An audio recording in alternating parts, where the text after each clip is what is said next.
क्या होगा अगर आज ही हमारे ऊपर चाइना, पाकिस्तान, बांग्लादेश, श्रीलंका हमला कर दे? तो हमारे पास एयर डिफेंस सिस्टम कितना तगड़ा है? क्या हमारी इंडियन एयरफोर्स इसे रोक भी सकती है?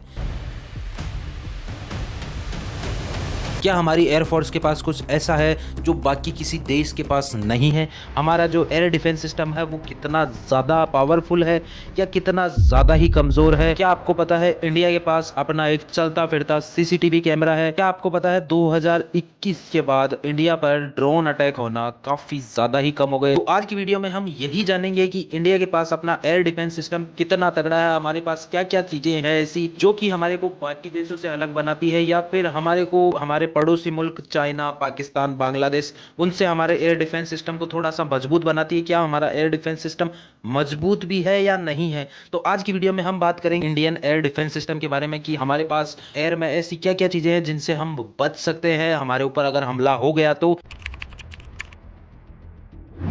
सबसे पहले सबसे पसंदीदा defence system S-400 defence system के बारे में बात कर लेते हैं। सबसे पहले उसके बारे में पहलगाम अटैक के बाद पता चला था, जो कि 22 अप्रैल को हुआ था, जिसके जवाब में इंडिया ने 7 मई 2025 को स्ट्रेटेजिकली वापस अटैक किया था। कि जहां पर टेररिस्ट थे वहां पर अटैक हुआ था, किसी भी सिविलियन को कोई भी नुकसान नहीं हुआ था। इसके जवाब में 8 मई को पाकिस्तान ने इंडिया पर 3 लेवल का अटैक किया था, जिसमें पहला है कि जो बॉर्डर एरिया में विलेजेस हैं उस पर पाकिस्तान ने मोटार बॉम्ब से हमला किया। दूसरा ये कि उन्होंने 100 से भी ज़्यादा ड्रोन से अटैक किया था, जो कि सुसाइड ड्रोन होते हैं जिनके अंदर कुछ नहीं होता, जैसे ही वो किसी चीज़ से टकराते हैं वैसे ही ब्लास्ट हो जाते हैं। इनका ये जो प्लान है ये बिल्कुल ही डिजास्टर साबित हुआ। मतलब इनका जो एक भी ड्रोन है वो नहीं अटैक कर पाया, ज़मीन तक पहुंच ही नहीं पाया। इनकी जो मिसाइल्स है वो उनको एयर में ही टैकल कर लिया। ऐसा क्यों हुआ? क्योंकि एक दिन पहले इंडिया ने ही सेम टू सेम अटैक किया था स्ट्रेटेजिकली टेररिस्ट कैंप्स पर इंडिया का सफल हुआ था और इनका फेलियर हुआ था। तो इसका मेन कारण था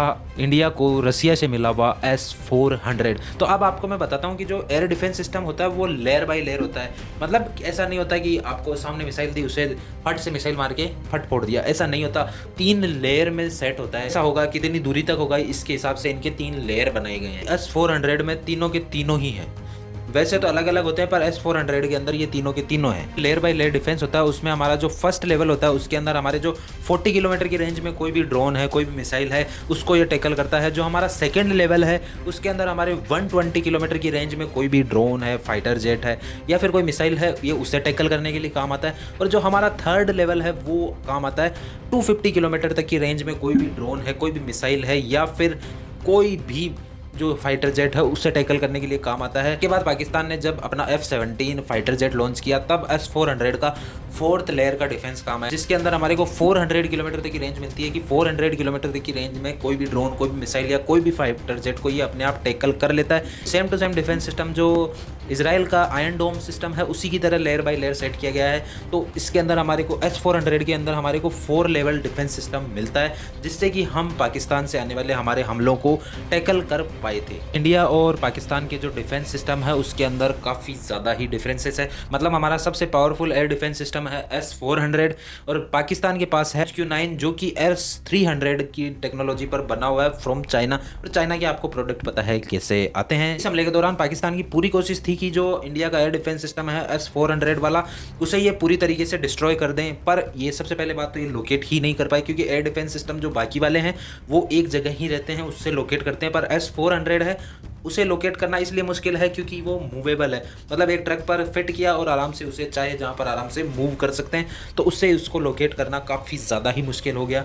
मतलब उसकी लोकेशन यहाँ पर आई, पर जहाँ पर पहले लोकेशन थी वहाँ से वो चला गया और वहाँ पर मिसाइल आई तो वो अपने आप ही डिस्ट्रॉय नहीं हुआ, क्योंकि लोकेशन ये आराम से चेंज कर सकता है। इसके अलावा इंडिया के पास में इसराइल का बराक 8 मिसाइल भी है और इंडिया की अपनी आकाश मिसाइल भी है, जो कि 70 से 100 किलोमीटर के दायरे में किसी भी ड्रोन, फाइटर जेट को आराम से टैकल कर सकती है। पाकिस्तान के 1399 एयरक्राफ्ट की तुलना में इंडिया के पास 2229 एयरक्राफ्ट्स हैं, जो कि दोनों में डिफरेंस दिखाता है। और इसकी अप्रॉक्सीमेटली कॉस्ट इंडिया को 35,000 करोड़ आई थी। टोटल 5 पीसेस दिए थे, जिसके कारण हमारे को एक जो पीस पड़ा था वो पड़ा था 9,000 करोड़ का।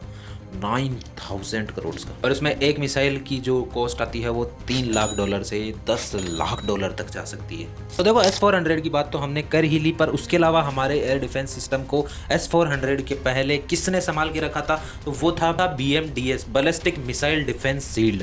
ये शॉर्ट रेंज में जो भी मिसाइल्स आती हैं, जो कि आपको पता है काफ़ी सारी मिसाइल्स, काफ़ी सारी ड्रोन्स को पाकिस्तान ने हमारे ऊपर लॉन्च किया था, पर एक भी हमारे पास नहीं पहुंचा। सारे के सारे को एयर में ही टैकल कर लिया गया था। तो उसका कारण यही था, बैलिस्टिक मिसाइल डिफेंस शील्ड। ये डिफेंस सिस्टम हमारा जो मिड एयर में कैच एंड किल कर सकता है, मतलब कोई भी मिसाइल आए उसे बीच में इंटरप्ट करके उसे वहीं पर रोक सकता है और बड़ी कैटास्ट्रोफी होने से बचा सकता है। कोई मिसाइल कहीं पर जाएगी तो कितना ज़्यादा नुकसान होगा आपका पता ही है। ये जो BMDS वाला एयर डिफेंस सिस्टम है, ये 1999 के बाद, कारगिल वॉर के बाद में शुरू हुआ था। इसके अंदर हमारे को मेनली 2 लेवल मिलते हैं। पहला है पृथ्वी एयर डिफेंस सिस्टम, जो कि हाई ऑल्टीट्यूड की मिसाइल को मार्क 5 की स्पीड से ब्लास्ट या डिस्ट्रॉय या इंटरप्ट कर देता है 50 से 80 किलोमीटर की हाइट पर। सेकंड लेवल है एडवांस एयर डिफेंस सिस्टम। ये लो लेवल मिसाइल, मतलब जो 15 से 30 किलोमीटर की रेंज में है, उसे मार्क 4.5 की स्पीड से ब्लास्ट कर सकता है, मतलब इंटरप्ट कर सकता है, मतलब पहुंचने नहीं दे सकता। उसकी जो लोकेशन है वहां से पहले ही उसे